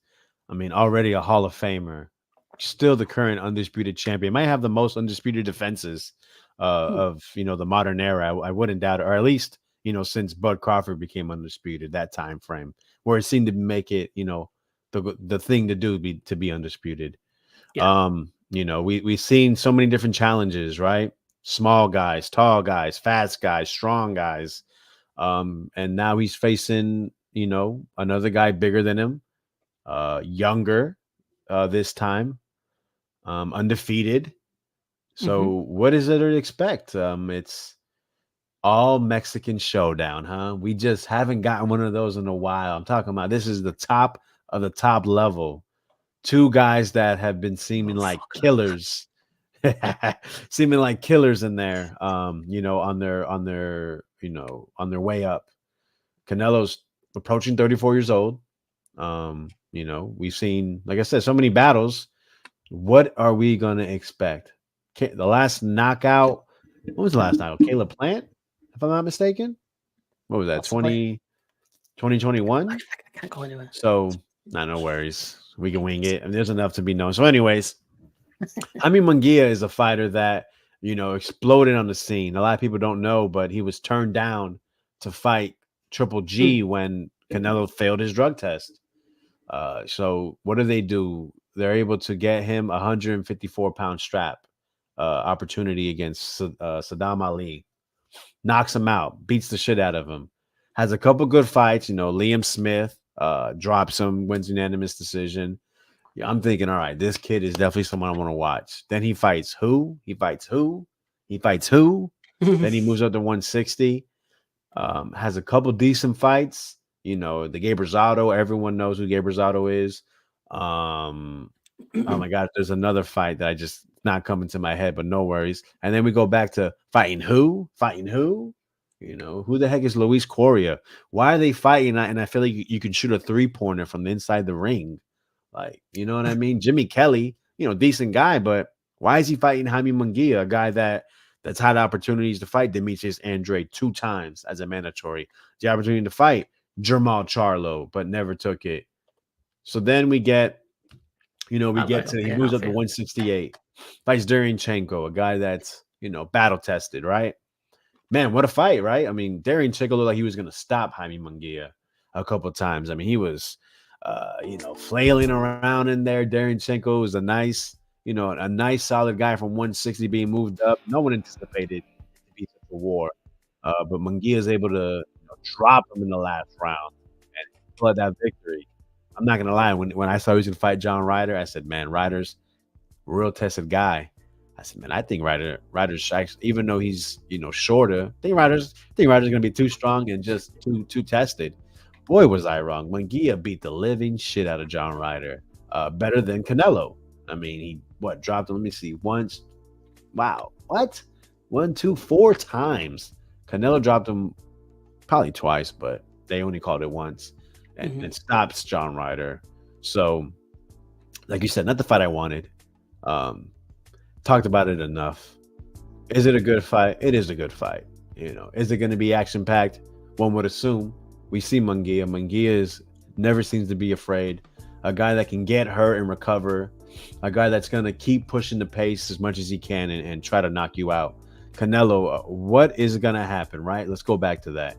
Are we going to see the old Canelo, the counter-punching Canelo? Or are we about to see a Johnny Tapia performance? What we just watched? Well, I guess May 4th, we're going to go ahead and see. My prediction, it's hard not to pick Canelo. We are in the year of upsets, however. But this, I don't foresee it. I think Munguia's style is it's tailor-made for Canelo. I don't see a stoppage. I wouldn't put out of the realm of possibility. But I just think Canelo's on the descent, but it's still good enough to beat Jaime Munguia May 4th. All right, okay. We've got suggesting Munguia might retire Canelo. Heavy Chevy Guy says Canelo's going to whoop on that kid. Average Boxing Fan says first time Canelo faces a fast, strong young guy all in one fighter, which I guess could be true. And again, every Chevy Guy said it should be a great scrap. Hopefully nobody gets gunshot. Yeah, I mean, on paper, this should be a very, very good fight, shouldn't it? They should. Hopefully the styles will gel well, and they won't kind of cancel each other out in a kind of awkward way. But yeah, I think I'm with you. I think I can't see past Canelo losing. I'm trying to think back to Munguia had some. Was it the Deriachenko fight? He struggled a little bit, possibly. Or he might have just labelled to that. But yeah, fuck it. I think Canelo gets the win. I think he'll give Munguia his first loss, but I think it'll be a very good fight. I think he'll box to a decision rather than a stoppage. But yeah, I think that's what I'm going to go with. Let's continue on the same event because there's loads going on here. There's Brandon Figueroa versus Jesse Magdaleno. Yeah. Thoughts on that one? Jesse. There was a time. I think it was at 122 pounds. He was a champion. Had actually defeated Nonito Donaire. So he was him and his brother. His brother Diego. They were seen as two good fighters. Jesse was, I think, Diego was proven. Jesse was seen as probably to be the better one. Yeah. Runs to the dog bay and gets slapped up a bit. Got stopped, I believe, and that's how we learned about Isaac Dogbe. Kind of has been on the lower level. Steps up, fights Raymond Ford, and gets clearly defeated. So now he goes to fight Brandon Figueroa, who's a whirlwind, right? I mean, 122. Stops Luis Neri there to win a strap. Has a great fight with Brandon Fulton. Actually, a fight that I would love to rewatch one of these days. because there is a bit of controversy there. Brandon Figueroa, this is a guy that was throwing over 100 punches per round those last 3 in a championship fight with fucking Stephen Fulton. So he's definitely a dude. Moved up to 126. Was getting outboxed by Castro. I had him down on the cards, and pulls some shit out of his ass, knocks him out. That's a good little run of names there, isn't it? Really, to be fair, like Sayo's been a champion as well. Yeah, I mean, look, Neri fighting for undisputed. Stephen Fulton fought for undisputed, former unified champ. Castro, a guy nobody knows probably, but a dude that is actually a really good fighter. Masayo, former champion, right? Brandon Figueroa. I think I think Masayo moved up for that fight. It was a good performance from him. Masayo just wasn't throwing enough punches. So we see what happens with that. Brandon, he's a whirlwind. So I mean, I expect him to stop Jesse Magdaleno. No offense to Magdaleno, but Brandon Figueroa is just he's a larger man for this weight class. He throws so many punches. And just Jesse just hasn't been, like I said, sharp enough to go ahead and see the final bell, I believe. Yeah, I see that as well. Cool. Moving on. Mario Barrios in against Medina. First name Fabian. Any ideas on that one? Yeah, so that is the younger brother of Marcos Medina. Oh, okay. Oh man, I forgot his nickname, but he's basically seen as a big puncher. TNT. TNT. Yeah. So, a little bit undisciplined from what I've heard, but definitely seen as a big puncher. You see he has a loss against, what is that? Kimov, I believe. Kimov is Kilmov. I'm sorry. No, he knocked him out. I'm sorry. It's Paro. Paro is a South American guy. Decent record. So that probably, they didn't really, look at those half rounds. That's hilarious. You're just like, all right, guy more experience, whatever. Then he has this weird loss in Mexico. They stopped the fight the 7th round, which is something you see in Mexico. Sometimes they do like 9 rounders, 11 rounders. Yeah, really strange. Okay. So since then, it's just been fighting back in, near his home. And now gets this big opportunity against Barrios. Barrios, guy that started from 122, but is like 5'11", tall as hell. Yeah. Worked his way up, got a Tank fight, had a good performance against Tank, very good. They get stopped.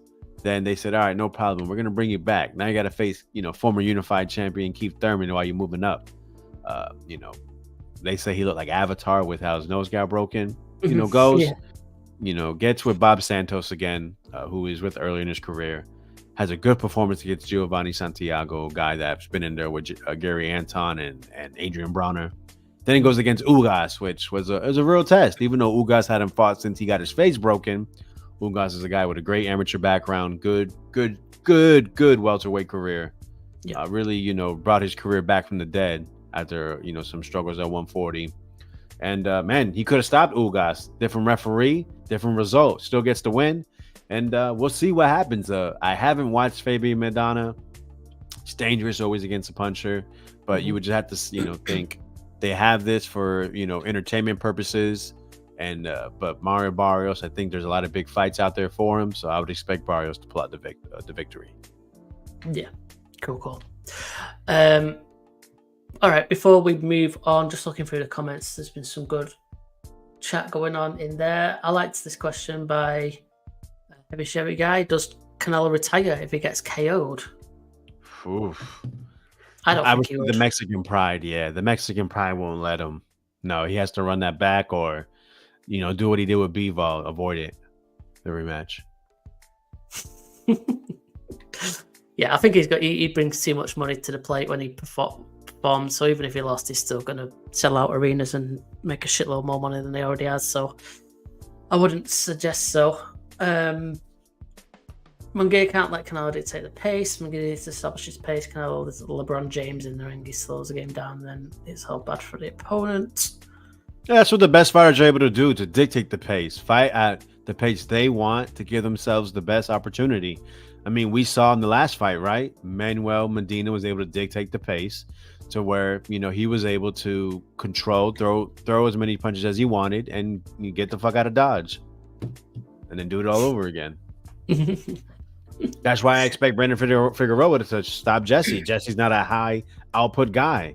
So when you're uncomfortable, a lot of times when things aren't going your way, in the fight game, that's not good. That's how you get stopped. Okay. I mean, there's loads more on here. Is it? You can There's just there's a lot of great fights. yeah, Stanios is a good name. Yeah, like with Go ahead. Stanionis, Gabriel Maestre. If you remember Maestre, he had that controversial fight against Michael Fox. He got dropped. He got thoroughly outboxed, and they give him the decision. And then all of a sudden, now WBA starts eliminating all of their secondary titles and such. Then he comes back, stops Devin Alexander, and then stops Trayvon Marshall, who was a prospect that people were starting to really look forward to. He hurt him bad. And now he gets the Stanionis fight, which we haven't seen Stanionis in a while. For ages, part of because of his own decisions. Virgil Ortiz, we saw him, drop out a couple times. Yeah, try to remake it. So it's unknown what to expect. I think Stanionis has a great jab, but Maestro's shown you, man, he's no one to overlook. Okay, cool. Quite an interesting one, I suppose. Then, any others you want to touch on before we move on? Yeah, real quick, I just want to talk about Jesus Ramos coming back after, his people call it controversy loss to Lubin. He's facing a big puncher against Johan Gonzalez. Now, when Gonzalez has stepped up, he hasn't, he's lost a couple of times and had a decision win. But he's like 34-2 with like 33 stoppages. They're not putting Jesus Ramos. They're not giving him a layup here. So he's going to have to show his skills. And I fully expect him to go ahead and pull a victory out. But, the card doesn't have sizzling matchups, but it's actually, by name value, but it's actually some pretty good fights there. It might make for a good product in the ring. Yeah. Okay. Well, we'll move on because there's plenty of others to cover. So yeah, that's interesting card to look forward to. Average boxing fan will kill me. Shout out Alan Picasso. He likes that guy. He's a Mexican, tall for the weight class. He's also on the undercard. Perfect. I also wanted just to put up Bozzy's little prediction for the Munguia stoppage in 10 rounds because I know we can hold him to account now. Right. Okay. Let's move along. In Japan. Oh, it's a Monday. They love a midweek card over in Japan, don't they? Monday this time, the 6th of May. Inoue versus Luis Neri. Very good fight. Two very good fighters. The monster. Everyone loves Inoue. Give us your thoughts on this one, Alex, and a prediction, please. Yeah, and what more can be said about Inoue? Just like Canelo, a pound-for-pound fighter, has been proven once, every weight class that he's the best fighter. So now some people believe he's number one, number two, best in the world. It's tough to argue because when you watch him work, my Lord, he does everything, it seems, at near the highest level. Look at the names, right? Stephen Fulton dispatched of him. Nonito Donaire twice. When he faces other guys, look, third round stoppage. That's what you're supposed to do to these guys, right? We don't know you, bam.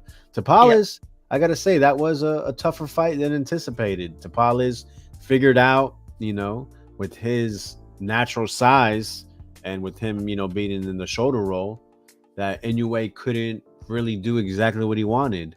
However, this is not the case against Luis Neri. Luis Neri is a smaller guy moving up just like Inoue. I think Neri was a problem at 118. Now we're at 126. So Neri can punch. You look at that, 27 knockouts and 35 wins. They both have common opponents with Juan Carlos Payano. Both stopped him. Look at that name again, Carlos Castro, split decision win. I told you that guy's good. Brandon Figueroa, I had him. I had it a good fight. Neri was winning the early rounds, and then Figueroa was able to put that pace up and stops him with a body shot. It's been remember that fight with you see the guy Hazat Crazy 8. Some people believe that was fight of the year. Those guys are just punching the hell out of each other. Now he has to fight Inoue. Is that All I'm saying is, if he's having a fight like that with Crazy 8, a back and forth hard battle, Yeah. now he has to face one of the best fighters in the world. Styles make fights, so you can, always just say maybe that's why it happened as such. But I expect anyway, maybe, Neri pulls up a strong test first couple rounds. But yeah, I think Inoue stops him about mid fight, 6, 7, maybe he goes to 8. Okay. Heavy Jebby guys has a question. Why won't the man come to the US if he's so bad? Come down to the US and show us how it's done. I mean, given him his due, he's still fighting great names, even if it is over Japan. And it's not like he's needed the scorecards to get him the wins. He came to the UK as well a few years back. Yeah, he fought on, I think it was an undercard of something. He fought on the World Super Series. Super Series, yes. Yeah. He knocked out Manny Rodriguez on that card. Okay. That was Josh Taylor versus Grant. Josh Taylor fight. Yeah. And he has one. He's fight been in there the US a couple times. In the US, yeah. Okay, but yeah, I think I assume that the money over there in Japan when he fights is still massive enough for him just to justify staying over there. But I'm sure that he could potentially come to the US and have a fight in Vegas and make shed a lot more money as well. It's as simple as money. He's a rock star over there. They say it's him and the baseball player Ohtani. They're the biggest stars over there. Ohtani's a massive, popular player, even here in the US. Right. That's the thing is the money's different. I mean, why come to the US if he's going to get paid less when he can just beat the fuck out of you in Japan? Yeah. It's a valid question. Very valid question. Average boxing fan, our resident Mexican, says the train gets derailed. Yeah. On May the 6th. So that's a nice little prediction or hope, I guess.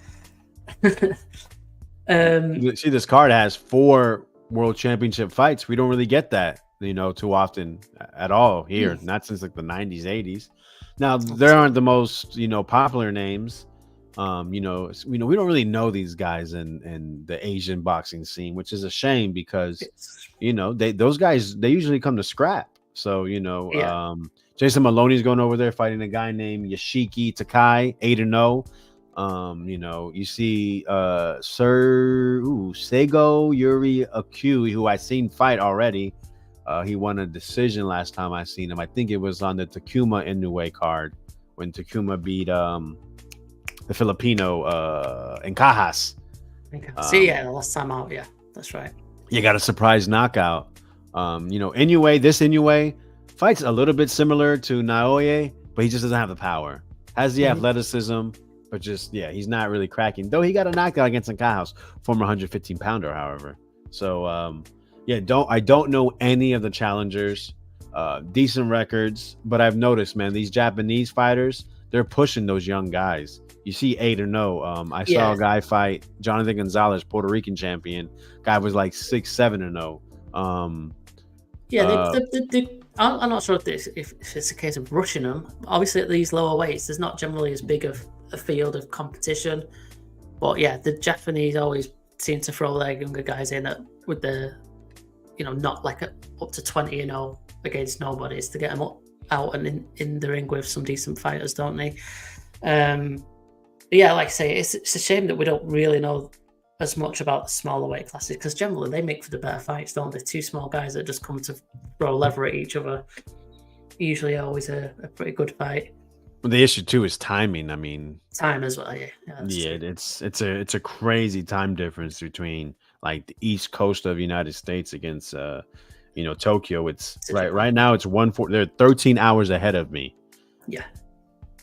So this card's on a Monday too. I'm not gonna be able to watch this. Exactly. Yeah, I'm gonna say it's midweek as well. It just doesn't make sense very much for us over in the West. I think they're probably about 8 hours or so ahead of us. Anyway, another interesting one. I might be able to get that on the Monday and distract myself from work for a little while. Okay, excuse me. Let's finish up on this one. 12th of May, Sunday the 12th of May. Sunday? Oh, it's Australia, isn't it? Which means it's Saturday here or Sunday early morning here. It's going to be, I'm pretty sure it's going to be prime time here, for the US Saturday. The US on the Saturday evening, yeah. Okay, so Lomachenko versus George Kambosos Jr., IBF and IBO, lightweight titles on the line. Andrew Maloney on the undercard. Give us some thoughts and opinions on this one. What Lomachenko are we going to see? And is it a problem for Kambosos Jr.?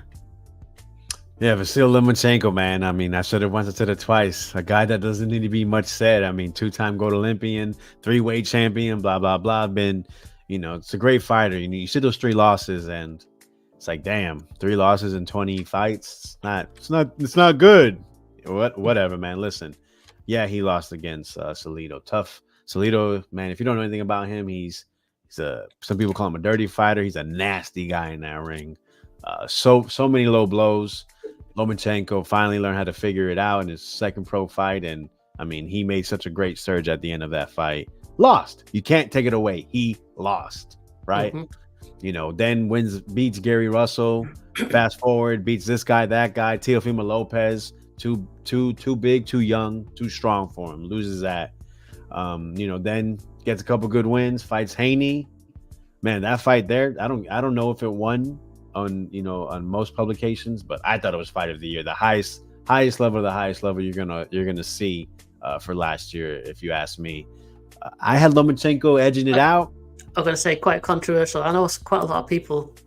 Everybody says, "Are you guys gonna do this fight?" Listen, we would love to, but we also want to make sure that the light stays on for the channel. It's just we're gonna figure it out. Don't worry, but we will rewatch it. But one of the most controversial fights, I think, already in history, recent history for sure. Because, like you said, everyone has a different opinion. I've heard 8-4 Devin Haney, and I've heard 8-4 Lomachenko. Like I said, I had Lomo winning, but it was close. I scored it 2 different times, and like the first 6 rounds, I think there's like 4 rounds I scored the opposite way. Like when I looked at the 2 cards, that's what kind of fight it was. So Loma is still at the top level, if you ask me. I don't care if people say Devin beats old, small guys. He's going to now face Kambosos, which is Devin Haney's second most significant win. Beat Teofimo Lopez. But had a controversial fight in his last one against Maxie Hughes. I had Maxie clearly winning that 8-4. And he becomes the IBO champion. Cool. This is for the vacant. I don't know why he's not saying that, but it should say it's the vacant IBF. Oh, it does say. It does. Right. Bad eyes. Yeah. Because you're coming out of your prime, mate. So. Nah. Yeah, I fully. Let's run to it. I expect Lomachenko to dominate Kambosos. Kambosos, he's usually a competitive guy, but we see when a guy is locked in, which I expect Lomachenko to be, he gets beat. Kambosos is a tough guy. Good counterpuncher. People don't really talk about it. He's pretty good at, standing his ground and understanding the right opportunity to punch. But Loma, as long as those legs are the same, it should be a one-sided fight. Unanimous decision, Loma. All right. I like that. I'm kind of in agreement. I think Kambosos Jr. is obviously his rocket just shot after those the win. Excuse me, over Teofimo. But yeah, I think against Lomachenko's just that style, I think he's going to be too clever, too cute, and he's just gonna throw Kambosos all over the place, and he's just not gonna be able to deal with it unless for whatever reason Lomachenko just seemed to have aged so much since his last fight, which I think is coming up to a year ago. Is that inactive? He's how old is Lomachenko these days? He's 36. 35? Oh, wow. 36. Holy shit. He's not had that many fights, but he had a long amateur career, didn't he? So he started late. But, yeah, I mean, I think he'll still be sharp enough, and he will box to a pretty clear decision, I think, over George Kambosos Jr. But, yeah, it's another good fight. And then it'll be interesting to see where they both go for there in future. A quick wrap up then for the undercard before we finish up, Alex. Andrew Maloney's on there. and talk about anyone else you want to if you like. Go ahead. Yeah, unnecessary interim strap fight at super flyweight. Pedro Guevara. It's a name you see every now and then, but I couldn't tell you any fights that I've seen him in, to be honest. The Maloney brothers always fight. We got one on next Monday, on 2 Mondays, and then the other twin he's fighting in 2 Saturdays. So they're just keeping them active. Keep putting them in Australia. And I mean, at super flyweight, there's work, right? So we'll see exactly what happens in the future. Because I can't even remember who's the champion at super flyweight at the WBC. Because I want to say I remember Bam was the champion, dropped it. Yeah. Who is the champ? WBC, my eyes. Oh, it's Estrada. So yeah, Maloney set himself up to get his ass whooped, get a paycheck. Oh man, no, that's disrespectful. Listen, the Maloney brothers come to fight, but yeah, I mean, one brother got. Look, this is the one I got fucking destroyed by Nakatani. Man, he showed such grit and heart, because that fight could have been over early on. He actually competed after getting his ass whooped early. And Nakatani just said, all right, let's get knockout of the year here. So yeah, Maloney, shout out to him, to his management, to go ahead and get him an opportunity to fight another, top super flyweight. The girls, Nina Hughes is a name I've seen. I believe she's from the UK. Yeah, I think so. Yeah. She's 41. Okay. Yeah. So, this is going to be her big shot. I know Sharnika Johnson, she's the girl that had her chest painted with OnlyFans. But then she lost to Scottney in her last fight. Yeah, hasn't fought since. So, will we get another show at the weigh-in? So it's look forward to. But yeah. And you see a couple other names. Joseph Goodall got knocked out by Jogba, and then everyone remembers, what do they call him? Big Daddy. Makes people feel uncomfortable with that nickname, Lucas Brown. Yeah, I can't believe he's still going. Man, he should be retired. 25, bro. Fuck. He's had some vicious knockout losses as well, so not good. All right, I think that wraps us up. Obviously, after that, we've got the huge Usyk versus Fury cards to come, but we should be streaming ahead of that, I believe. Yep. So we will discuss that in the next one. More to look forward to. Thanks to everyone that has turned up and stuck with us to the end. Boz, as usual. Heavy Chevy Guy, thanks for your comments. Average Boxing Fan, great to see you here. Hopefully you'll be with us again in a couple of weekends' time. We will try to inform you what the fight will be, if Alex lets us know in time. But yeah, thank you all for being with us and for joining the scoring as well. Like I said, if you don't mind, if you could comment in below this video with what your final score was, that'd be great. And also, if you're on Twitter or X, you can also post it on there. That would be great, and show people to your scorecard and to the website. That would be fantastic. We'll wrap that up. Thank you, as usual, for being here, Alex. Thank you for taking time out of your Sunday and being here. Final words? Just Vegeta out. All right. Thank you all. We'll see you again real soon. Thanks a lot. Goodbye.